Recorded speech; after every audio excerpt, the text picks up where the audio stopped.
मयुरेश्वर चौकामध्ये शिवसेनेनं आयोजित केलेल्या रामरक्षा कार्यक्रमासाठी आपण उपस्थित आहात. रामरक्षा म्हणजे समजून घ्या, नुसतं रामरक्षेचं पठण नाही. रामरक्षा म्हणजे रामाची रक्षा, प्रभू श्रीरामाचं रक्षण. सध्याच्या भारतीय जनता पक्षाच्या राजवटीमध्ये अयोध्येत प्रभू श्रीरामाचं मंदिर लुटण्यात आलं. आपल्याला माहिती आहे, श्रीरामाची दानपेटी लुटली, श्रीरामाचे अलंकार लुटले, सीतामाईचे मंगळसूत्र चोरली गेली. ही अयोध्येतली सध्याची गंभीर परिस्थिती भारतीय जनता पक्षाच्या राजवटीत आली. या राम मंदिरासाठी हजारो करसेवकांनी आपलं बलिदान दिलं. आंदोलनात आम्ही सगळे होतो, त्याच्यामध्ये अटका झाल्या, लोक तुरुंगात गेले. तेव्हा हे राम मंदिर अयोध्येमध्ये उभं राहिलं.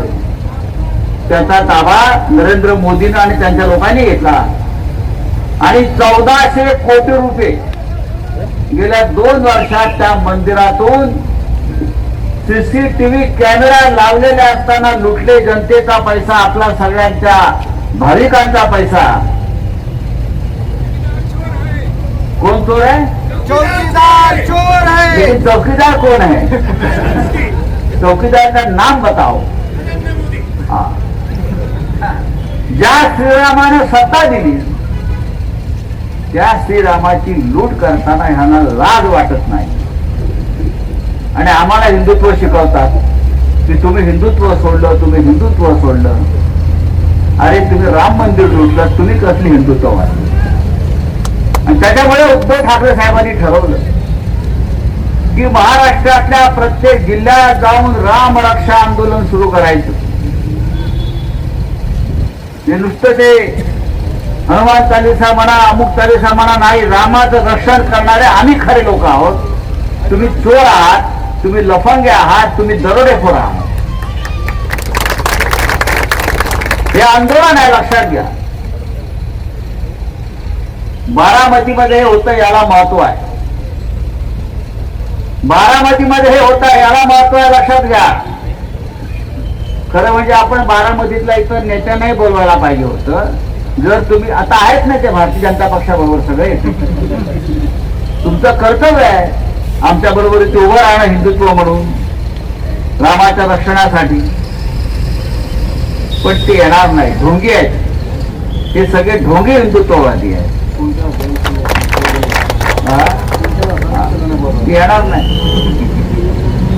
एकेकाळी आपण म्हणायचो कि भगवान को डरना चाहिए, देवाला घाबरायला पाहिजे. आता उलट झालाय, देव यांना घाबरतो. ते चोर आले. अयोध्येतून बहुतेक श्रीराम परत वनवासात जाईल अशा प्रकारची परिस्थिती या भारतीय जनता पक्षाच्या चोरांनी निर्माण केली आहे.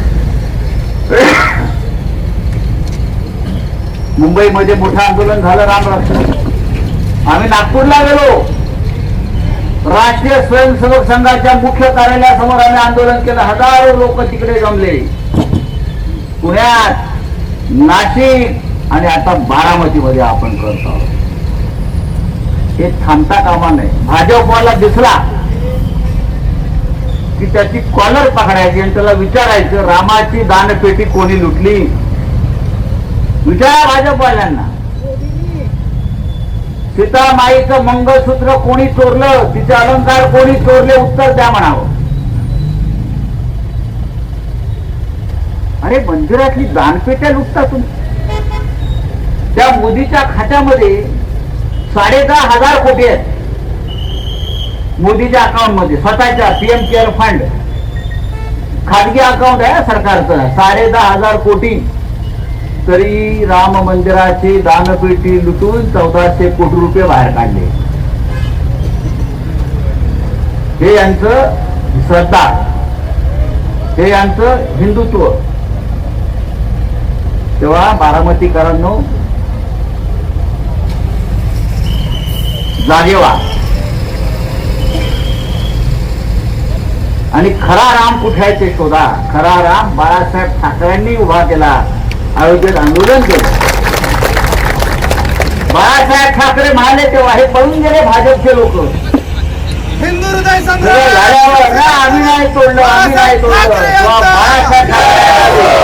तेव्हा बाळासाहेब ठाकरे म्हणाले, जर ही बाबरी तोडण्यामध्ये जर माझे शिवसैनिक असतील तर मला त्यांचा अभिमान आहे. त्याच्यामुळे आम्हाला अयोध्येतल्या रामाचं रक्षण करण्याचा पूर्ण अधिकार आहे. राम रक्षेचा अधिकार जर कोणाला असेल तर तो हिंदू हृदय सम्राट शिवसेना प्रमुख बाळासाहेब ठाकरे यांच्या खऱ्या शिवसेनेला, निंदेला नाही. आम्हाला आहे, भाजपला नाही. आम्हाला आहे, आपल्याला आहे. हे चोर आहे. यांनी बाळासाहेब ठाकरेंचा धनुष्यबाण चोरला, यांनी बाळासाहेबांची पवित्र शिवसेना चोरली. हे मत चोरतात, हे आमदार खासदार चोरतात.